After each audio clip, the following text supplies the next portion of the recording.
Hello and welcome to episode number 153, where I speak with Dr. Sujatha Kekada about the pineal gland and the pituitary gland and the relationship between both these glands and the chakras. So please stay tuned to find out this amazing information from Ayurveda.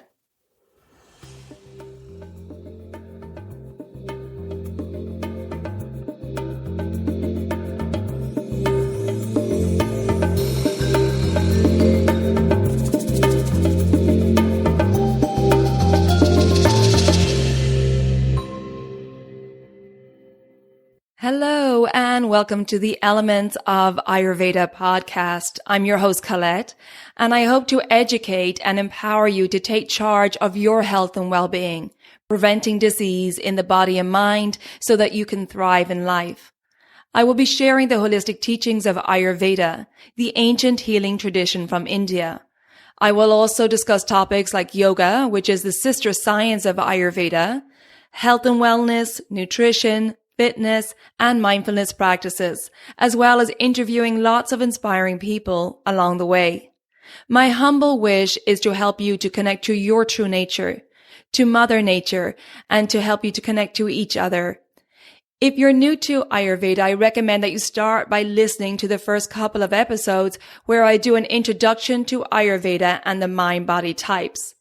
Now, if you like the content, please subscribe to the show so the new episodes will automatically download for you to enjoy. I've also set up a Facebook group for us to connect and to support each other, and I'd love for you to join me over at the Elements of Ayurveda podcast group. And now, here's the show. This episode is sponsored by Kerala Ayurveda. Are you interested in deepening your study of Ayurveda? Now more than ever, the world needs people like you who prioritize wellness to follow your true life purpose. Study of the Vedas is like a roadmap to uncovering your best self. This is why Kerala Ayurveda Academy calls the first level of study a personal transformation. Ayurveda is a living science, which means studying it only awakens the intelligence already within you. From this place, anything is possible. Kerala Ayurveda Academy offers an authentic education based on the root texts in convenient modern formats. Programs include all three levels of professional U.S. certification, continuing education, internship, and India immersions. Kerala is a full-spectrum Ayurvedic company with deep roots in India, offering education, wellness, and products. To learn more, visit keralaayurveda.us/elements for special offers just for Elements of Ayurveda listeners like you. That's keralaayurveda.us/elements, and you'll find that link in the show notes also. Hello and welcome back to Elements of Ayurveda. Today I'm very happy to welcome back our regular guest, Dr. Sujatha Kekada, who is lead Ayurvedic physician and co-founder of Amrita Siddhi Ayurvedic Clinic in Bali. Welcome back to the show, Dr. Sujatha. Hi, it's lovely Colette. to have you. Thank you. Yes, thank you for joining me today. And I'm looking forward to this conversation. I've been wanting to have this conversation for a while. And we're going to talk today about the pineal gland and the pituitary gland. And yeah, I'm looking forward to getting into this discussion and talking about these small glands, but their big role in the body. So I guess let's get started with what is the pineal gland and where is it located? Okay. It's a mystery gland, in my opinion. It's a tiny pea-sized gland, which is located in our brain, right in the middle of the brain. So if you can draw an imaginary line from your crown and a line from your between the brow where the two lines meet, like the perpendicular line, if you can say, it's a place your pineal gland is located, which is located behind the pituitary gland. They were close by, but the location itself is behind the pituitary gland, and they're all interconnected: hypothalamus, your pituitary, and your pineal gland. So there is a correlation between these three, right? They function in unison. Is that correct? Or at least that's correct. Each other. Okay. Yeah, there's a deep relationship how these function, and it's very subtle. Even until now, the scientists are not able to clearly define, but they find some leads. But in an Ayurvedic perspective, it's much more easy to understand that because these glands are related to chakra, energy, and the three forces, the dosha, what we call. So we can go in depth as we go through our talk today. Yeah, that's what I'm really interested in talking about. And Ayurveda refers to the pineal gland as Agnia chakra. Yes, Agnia Chakra. It's also said, I would say, in my own opinion of what I have the understanding, it's related to both Agnia Chakra and Sahasrara Chakra. Agnya Chakra is much more connected to Pituitary, and as Pituitary influences pineal and pineal gland influences Pituitary, pineal gland, I would say it's much more related to the Sahasrara Chakra. Mm-hmm. Okay, so let's talk about their location and the two chakras, where they're located, and then what Ayurveda says about these chakras, these energy vortexes in the body. In Ayurvedic and yogic aspect, chakras are spinning wheels. That's what the word exactly means. I understand, people call chakra. It's basically chakra. Chakra means wheels. Here, it's a spinning wheel of energy. That's energy which is in a very subtle form, connected to different nadis. They are the source, like a powerhouse in the midsection of our body. And the energies refers to different level of the consciousness the individual has, or the awareness the individual has, or the different level of sadhana in the way Ayurveda sees the quality of our being, which is sattva, rajas, and tamas. So the glands above the heart area, as it moves, the consciousness is higher, the vibration is higher and much more subtle, and those energies are related to sattva. So hence the pineal gland, which relates it to, I would say, both energies we could connect it to, the Agnya Chakra and Sahasrara Chakra. I think the more correlation to Agnya Chakra comes because pineal gland is connected to intuition, third eye, able to see beyond what our senses can see. With that concept, the Agnya Chakra is related to, because it's a concept of the third eye, and related to light, related to the entering of the light and going our awareness beyond what our physical reality can experience. In that way, I would say your pineal gland is related to your Sahasrara Chakra as well. So the Agnya Chakra is located between the eyebrows, right where we would consider the third eye. Yeah, exactly. Great. And Sahasrara Chakra is located on the crown of the head, or above the crown of the head. That's correct. Okay. Yeah. Okay. Above the crown of the head. So you're saying that the three chakras above the heart are more subtle in energy, and it's often said that we tend to live in the three chakras, the lower three chakras, which are related to our foundations and our place in the world and so on. And so a part of our work in this life is to bring the energy up to these more subtle chakras. What does Ayurveda have to say about that? We start our life with a physical body. That's why the human infants or the newborns are much more in a physical reality. We are not capable of walking or taking care of ourselves. You look at the other animals; some of them start walking as soon as they're born. So that we start with our life with the earth element. So where we have to develop the safety, stability, protection, which all we have to get from our parents or people who look after us. So we start with the earth element, or Muladhara Chakra, we call related to grounding to the earth, feeling safe, earthy, these elements. So these elements related to in a guna, what I talked about, the gunas of the mind, which is related to tamas. Tamas is something which is inertia, stability, grounded, no much movement, no much changes happening. And then as we grow, we learn to realize our relationship and connection to other living beings.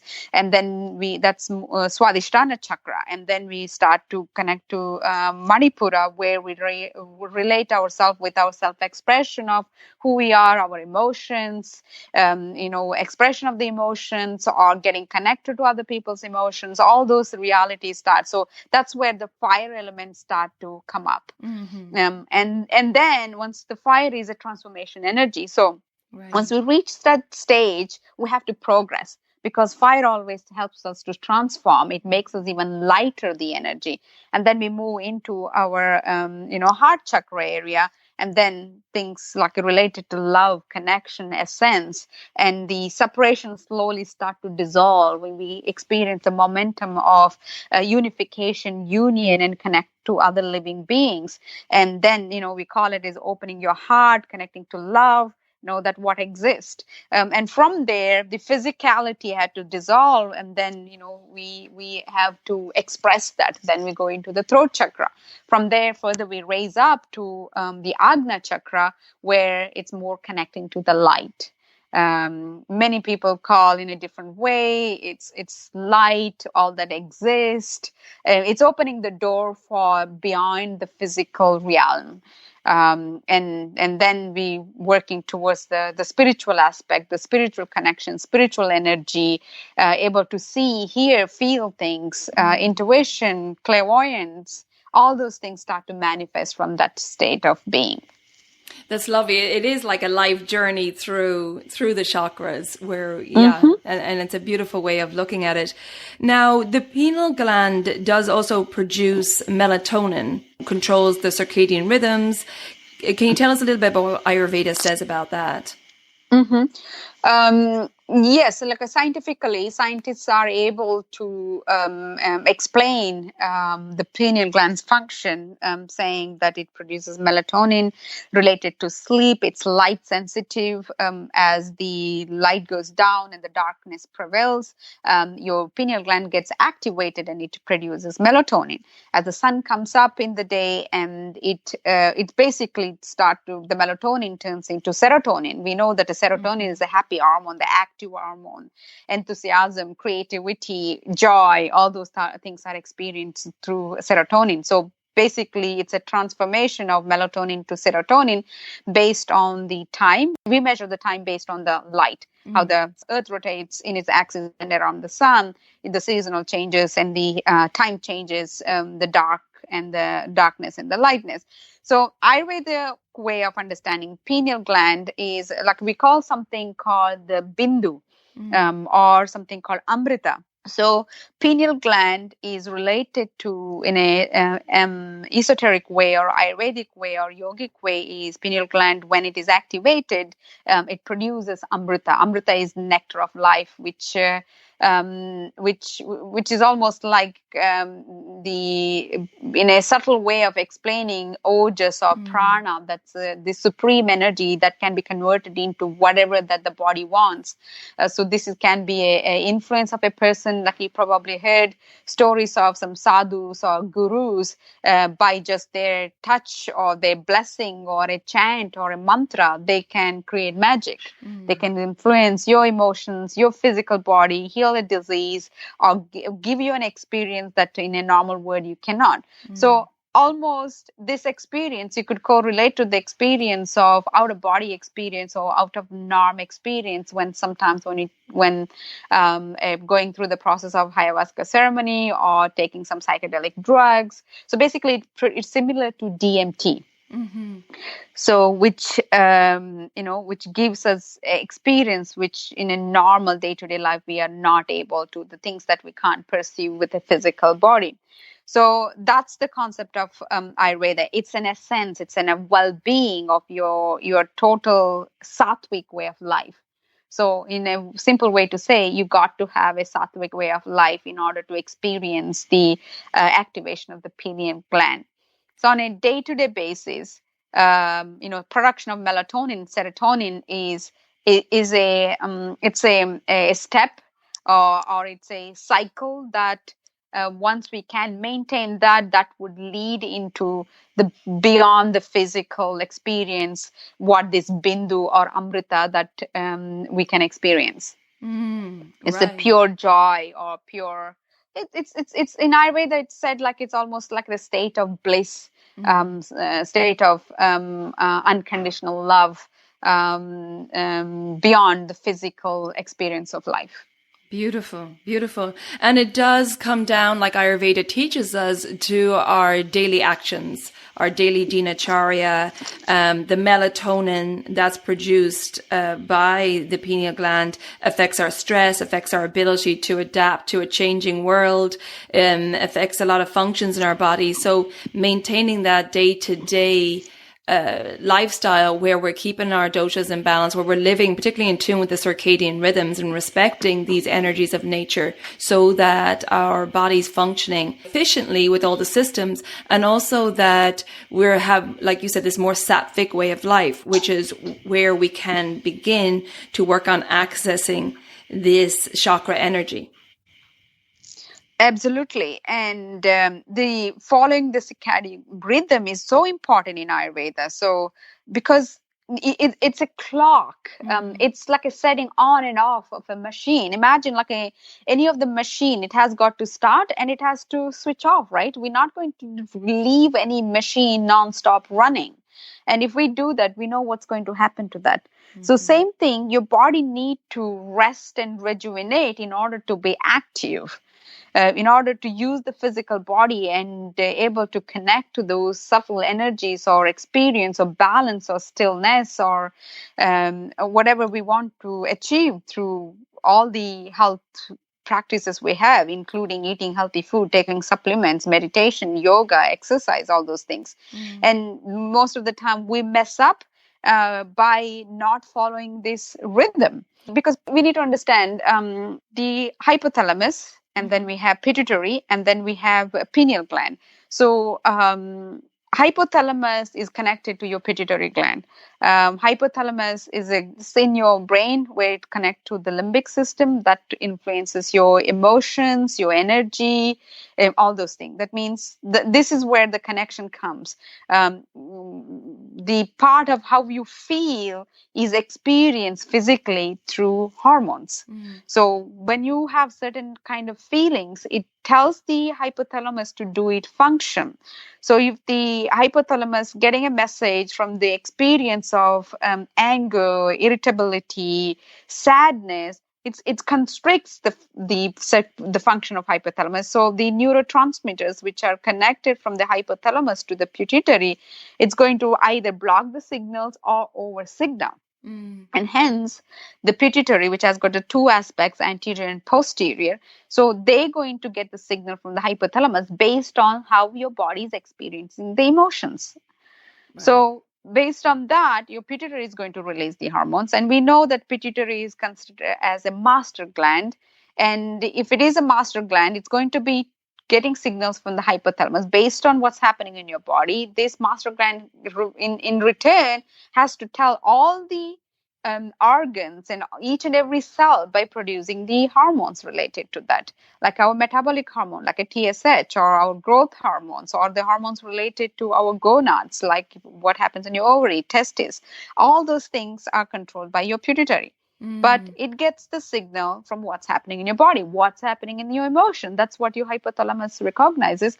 Based on that, signals are sent to pituitary. And then the pituitary gland, once it receives the signals, and then it's going to tell the endocrine system to do its function. And the endocrine system is going to give the message to each and every cell in the organs and carries the function. And as a result of that, the pituitary is going to influence your pineal gland as well to function. Right. So through producing the melatonin or not producing the melatonin. So when the melatonin is produced in a good amount, when it is sensitive to the light, your body, it's almost like a melatonin is like an anti-stress hormone. That's why when we sleep, it's like, none of those things we recall. Your body doesn't experience any of the pain, the sorrow, or anything. So it releases, it's an anti-cortisol hormone. So it just totally relaxes your body, rejuvenates its body. And then it's an anti-aging hormone. Right. So achieving that, it's a cyclic way. And then the pineal gland that is function very well, body rests, relaxes, your hormones are going to be processed, your hypothalamus is going to get a good message, and then it's going to pass on the right message to the pituitary to do its function. So this is how it functions. I'm going to jump in here for a moment because, as you can see from Dr. Sujatha's explanation about the role of the hypothalamus, the pituitary gland, and the pineal gland, it's really important for us to be living in tune with the circadian rhythms. Ayurveda talks a lot about living in tune with these daily energy cycles. And I want to let you know that I have a discounted online Daily Habits for Holistic Health course, which deals with this, which helps you implement daily habits and daily self-care practices that are in tune with the circadian rhythms. This is a 28-day online course where I talk about the circadian rhythms in detail, and I help you implement daily habits to keep your doshas balanced, to make sure that you're living in tune with these rhythms rather than going against them and suffering. We also talk about understanding the different mental qualities of Rajas, Sattva, and Tamas, and how to achieve balance through mindfulness practices. And we implement mindfulness practices as part of your daily routines as well. We also talk about the foundations of Ayurvedic healing and how to understand this principle of opposites in Ayurveda with the gunas. It's a very simple principle, and it's all about empowering you and giving you confidence to take charge of your own health. And of course, we talk about intuition and the power of positivity and compassion and how all this impacts your health and well-being. So if you're listening to the podcast and you're interested in getting some tools on living in tune with the circadian rhythm, some education around that, some support around implementing new daily habits and self-care practices and mindfulness practices to keep your body and mind in balance, to create a regularity of your body clock, creating greater energy, greater digestion, greater elimination, and bringing a sense of calm to your body and mind, well, check out this course, which, like I said, is discounted for a limited time. Is the Daily Habits for Holistic Health course. It's a 28-day online self-paced course, and you can find the link in the show notes or go to my website, elementshealingandwellbeing.com. Go to the events tab, and that's where you'll find the limited time discounted course. Okay, let's go back to the show. You know, they all work on a very subtle energetic level. This is where something the Western medical system not yet able to measure and feel. And that's what in Ayurveda we understand through the energies of Vata, Pitta, Kapha. So, like, for example, stress we call, it's a feeling of encringement, hyperventilation, increased heart rate, feel uncomfortable, restless. Basically, we kind of shivering inside. That increase of Vata and that energy, that force circulates in all our body and giving wrong signal through the hypothalamus to your pituitary. And either it's going to, shooting too much of pituitary hormones, telling your thyroid to overfunction to keep up with the signal that our body tells, and it's in a fight mode. So it needs more energy, it needs more heart functioning, more release of heat. So hence, that's how it leads to, conditions like hyperthyroidism, anxiety, all those things. Or your body is on a constantly a low vibration, less activity, eating heavy food, increasing kapha.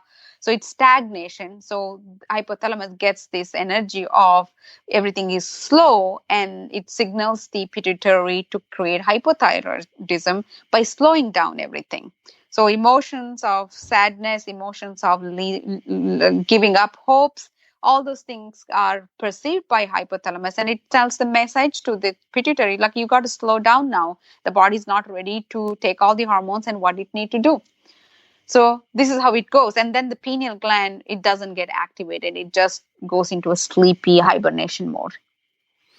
Right, which is why it's an important conversation right now, given that everything's going on in the world and the exterior events in the world are very activating for us right now. And a lot of us are living under stressful conditions at the moment worldwide.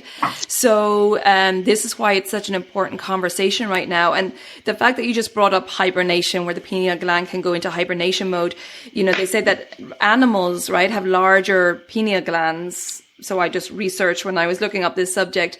And, they have that knowledge of hibernation and migration. They have that instinctual knowledge. We've just watched here in Ireland as the swallows have just now migrated. They just headed off to Africa, so for the winter. And, they have that knowledge of the instinct with nature of when is mating season, when is migrating season, when it is hibernation and so on, which is fascinating and which should underline to us the importance of us. We don't have that instinctual knowledge. We have a smaller pineal gland, but we have awareness and we have other tools and a larger brain from which we understand and need to respect the importance of living in tune with the circadian rhythms.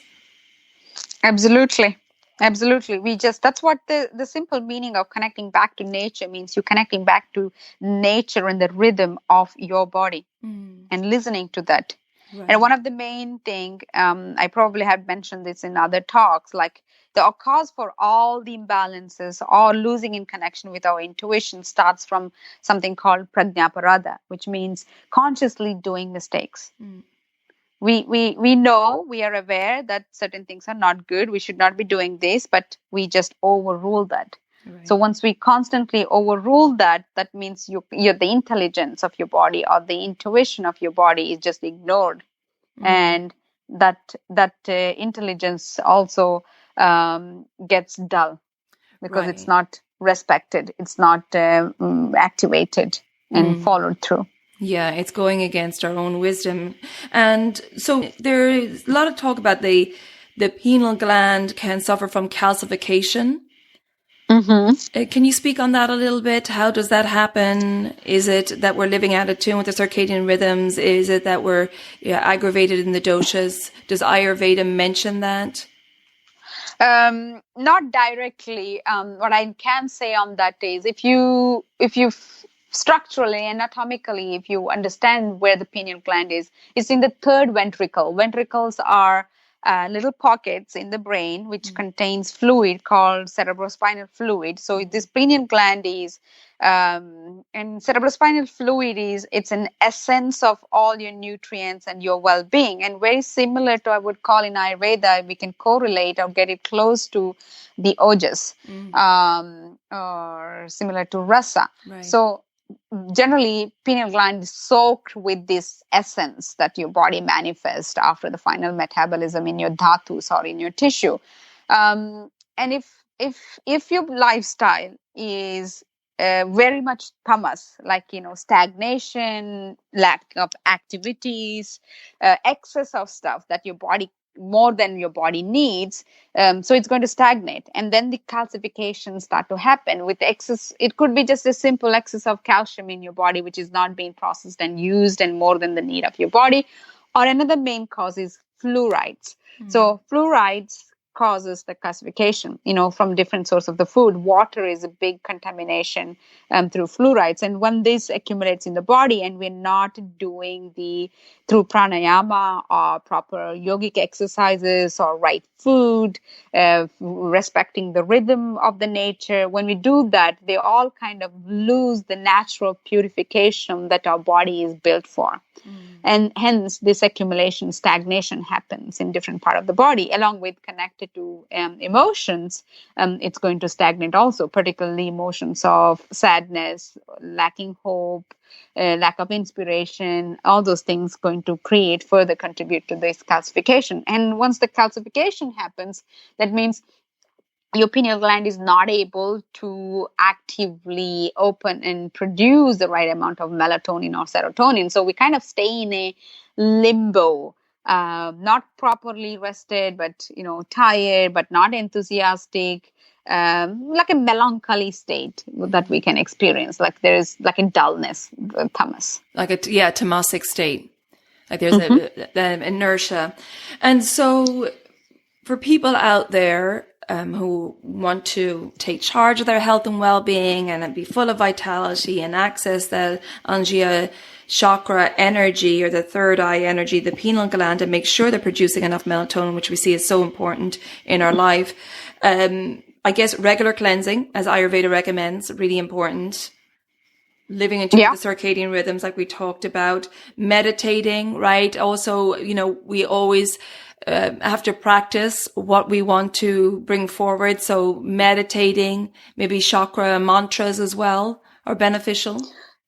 Yes, absolutely. Because these are subtle energy. It's good that you brought the topic of mantra, because mantras work based on the vibration, particularly the Sanskrit mantras. Vibration, this vibration helps to vibrate the cells of the pineal gland, and it can help to reduce the classification and allow it to do its function properly. And once the pineal gland is good, it's going to produce the melatonin and serotonin, and also it will influence the functioning of the pituitary gland and hypothalamus, so it can go in a reverse direction as well. So bringing into the less stress zone in the body. When we don't have stress, basically at that time we're connected to love, we were connected to beauty, and we're grateful. So when that starts to happen, everything is going to follow the nature, because nature is created in that way, to everything going to fall into its place without having to put lots of effortless way. So in a reverse way, that can also, in Ayurveda and in yoga, the best way to activate your pineal gland is through chanting. Also some very high vibrational hymns used in practice of like a tantra, in the sense of using the puja, homa, havanas. So that increases the vibration. So it's just creating what DMT can give us through the ceremonial ways, without having to take any psychedelic medicines.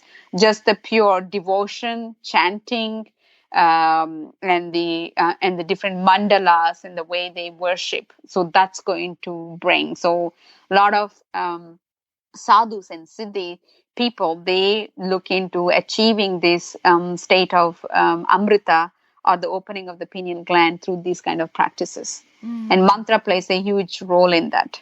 Right. And it makes me think of kirtans, whereas that devotional singing. Yeah, kirtan. Yeah. So, once you're done together with people, the vibration, it increases, it uplifts, and people feel good. But, in that way, it can be temporary. In order to keep that vibration going, we really need to follow a sattvic lifestyle. Yes. It's not that hard to follow a sattvic lifestyle. So it's getting back into the nature, following the rhythm. In Ayurveda, what it talks about, the daily routine, the dinacharya and rutucharya. If one can get to know about that and follow that and apply that into your life, most of the things going to fall into place effortlessly. And also talking about the calcification, which is something can be seen or possible in people who have heavy metal toxicities. Yeah. So simple things like one of the Ayurvedic herbs called haritaki plays an excellent role in releasing these, almost it works like a chelating agent to break down the toxic metals or hardening substances in our body, to bringing it to the liver and activating the liver to process it and to be released out of the body. Tulsi is considered to be one of the spiritual plant, which is something very sacred in India, which relates to Vishnu. The maintenance or the balancer of life, or the carer for the living being. Infusing the water with Tulsi leaves helps to reduce the fluoride in the water, and also helps the excessive fluoride that's in your body to be dissolved and eliminated by the body. Another herb called Jyotishmati.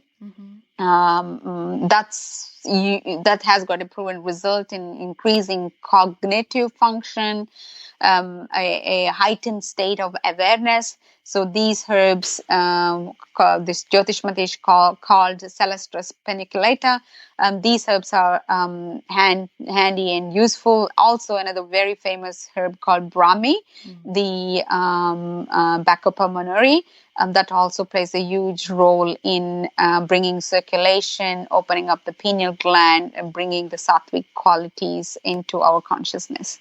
Beautiful. That's great information. Thank you for sharing that, Dr. Sujatha. And before we go away from the mantras, because I know people are probably asking, well, what is a mantra? What is an example of a mantra that could be used for Anja chakra? Would you use the mantra of Om? I've used that before for this chakra. Yes. That's a mother of, all the mantras. So without knowing which mantra, when, how, everybody can chant the Omkara. So chanting Omkara is a universal mantra. It resonates with the Bija mantra we call the seed for all the other mantra, which comes from the Omkara or the Om chanting. Great. So maybe at the end of a yoga class, if you're doing one, or at the end of a meditation, just focusing on the area between the third eye and repeating Om several times, allowing that vibrational energy to go through your body. Yeah, absolutely. Right. That without having to put any intention, just chanting. Or another thing people can play is if they have some nice recordings of the Om, they can just play in the background of their house or the workspace. So it just constantly keeps vibrating. Yeah, that's a beautiful idea. You can constantly have it on the background, which is lovely. Right. And I do feel, Dr. Sujatha, for people who are starting on this journey, that it can be quite challenging if you're going from just starting on this yoga and Ayurvedic journey. To access those subtle realms can feel so challenging and so hard. So I do think it's really important to start with your own self-study and start with understanding your own doshic or constitution makeup, and then maybe working into some cleansing or at least having a consultation and getting some guidance first on how to bring yourself into balance. Because making the jump from the start of the journey to accessing these subtle energies is quite hard, right? You need to bring yourself into balance first, work on the dinacharya, the daily self-care practices, the ritucharya, the seasonal practices, and following the circadian rhythm. So starting, if you're somebody out there who's new to this, starting with those simple daily practices is the best way, I think. What do you think about that? Absolutely. And it's not something to feel that state of bliss or connected or activating the pineal gland or being mysterious or mystic. If one feels like, okay, I want to have that, it almost feels like you want to buy some drugs and experience this. Right. So it's not at all that. So from reading such things or hearing me talking here, I would say that this is a place for people to say, oh, there is something much more beyond my understanding and pursuance. So it's a choice for everybody to reach that and how to find that and to develop with it ourselves. So in order to start, as you mentioned, so we need to go with having an awareness with our body, because we are still body bound. Yes. And if I'm not going to take care of my body and listening to it and feeling to it and being one with it, the desire to get this mysterious, powerful energy, it just feels like I don't want to be in my body and I want something else.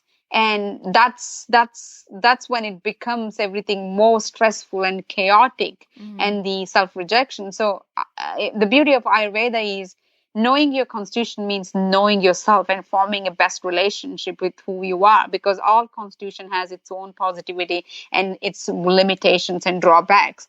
So to starting with knowing your constitution, understanding that and respecting that, listening to its limitation, listening to its strength and doing what's best for that That's where one has to start. And then it automatically leads it. So it's not like when we reaching to the state of the pineal gland opening or enlightenment state, it's not like a demanding, it's a transformation process.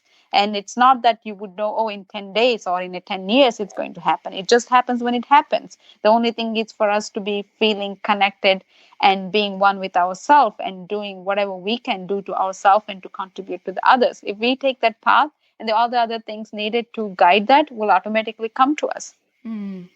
Exactly. And it is really a journey. And, sometimes we want to rush things and we want the end result. And unfortunately, as you mentioned a moment ago, if people go taking some drugs, the recreational drug route in order to try to experience this bliss, that can have huge effects. And it can also alter the functioning of the pineal gland. So it's enjoying the journey and the process of understanding yourself first and going on that journey to bring your balance. And it, it is a lifelong journey, but it's also a very interesting and rewarding journey.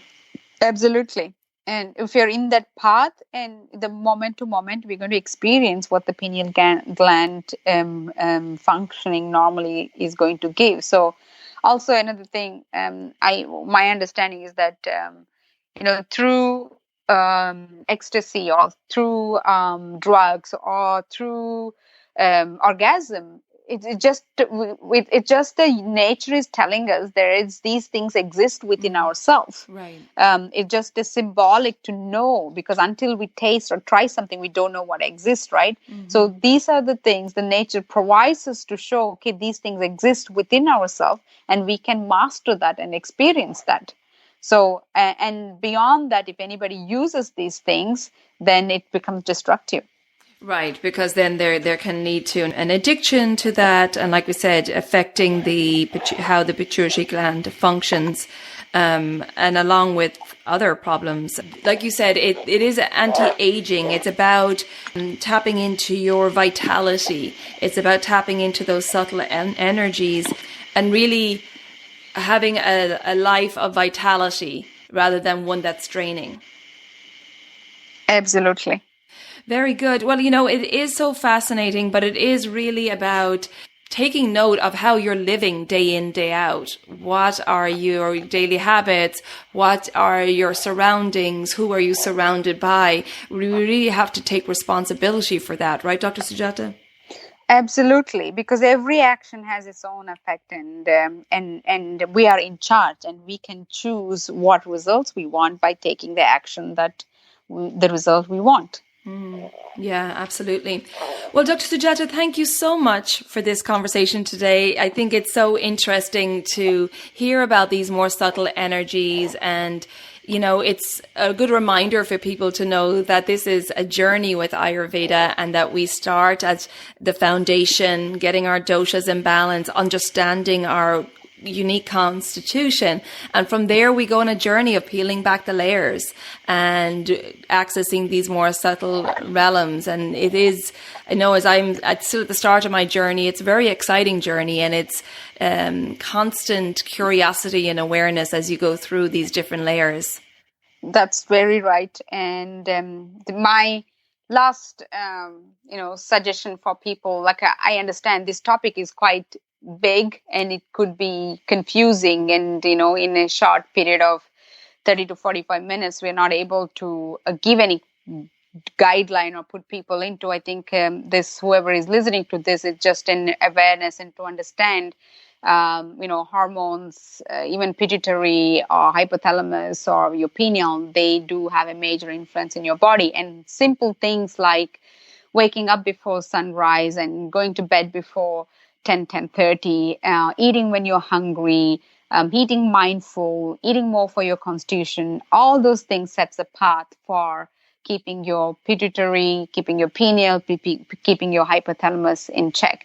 Along with that, connecting to your emotions and expressing them and finding a way to process your emotion is very essential. So this is what I would like to bring it across to people who are there, who are listening to this. Wonderful. That sounds great. Absolutely. And I also have an online course which I will connect to, which is all about the daily habits and helping you implement these dinacharya and more education around this.